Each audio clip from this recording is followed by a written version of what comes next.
All right, welcome to Dave's Cooking Show, airing at 4 o'clock every Monday, Wednesday, and Friday, and that's 4 p.m. Central Standard Time. So I'm assuming YouTube would adjust to whatever your local time would be. Anyway, we're making a pepperoni pizza grilled cheese today. First thing we got to do is make the pizza sauce, of course. So to about 2 tablespoons of olive oil, add 1 to 2 cloves of minced garlic. Depends on how garlicky you want it.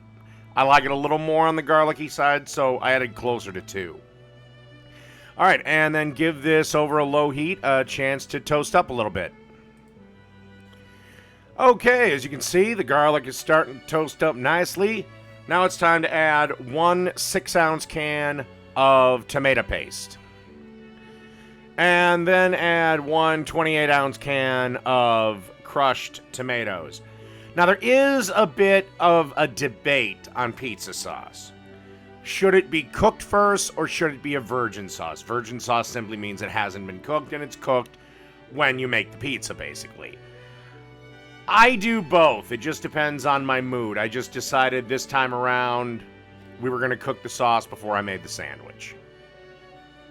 And salt and pepper to taste. Again, a little easier on the salt because the tomato paste and the crushed tomatoes already have salt in them. But I kind of went generous on the pepper. Okay, now add a teaspoon of dried basil, a half a teaspoon of dried oregano, a pinch of sugar. It's kind of optional, but the sugar kind of takes away the tinniness of the canned tomatoes. And basically just stir occasionally, and over that medium-low heat, let this simmer for 20 to 30 minutes, and then take it off the heat and let it rest for at least an hour. You do kind of want the sauce closer to room temperature than hot when you actually make the dish. All right, let's start making the sandwich. What we have here is 2 slices of sourdough bread, followed by 2 slices of mozzarella cheese. It is important. You don't have to use mozzarella if you don't want to, but it is important to put the cheese first. You'll see why in a minute. Followed by some deli-style pepperoni. Basically, it's pepperoni that's basically a little bit bigger. You can find this in pretty much any grocery store deli. So about 3 slices per side.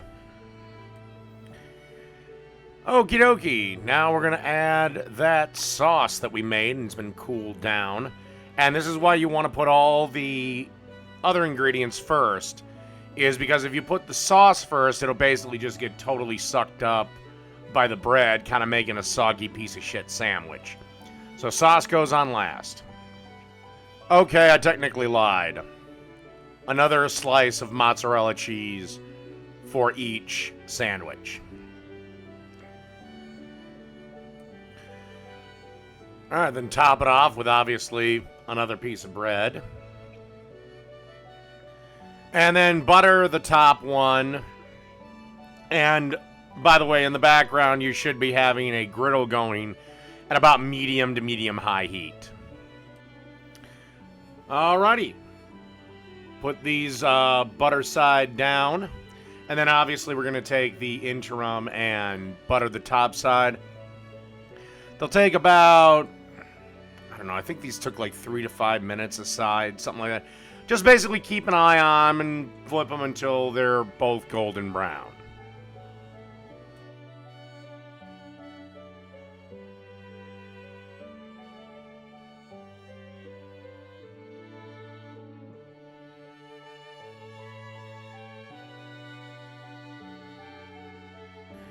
And would you look at that, through the magic of cooking show editing, the sandwiches are done. They should be looking something like this.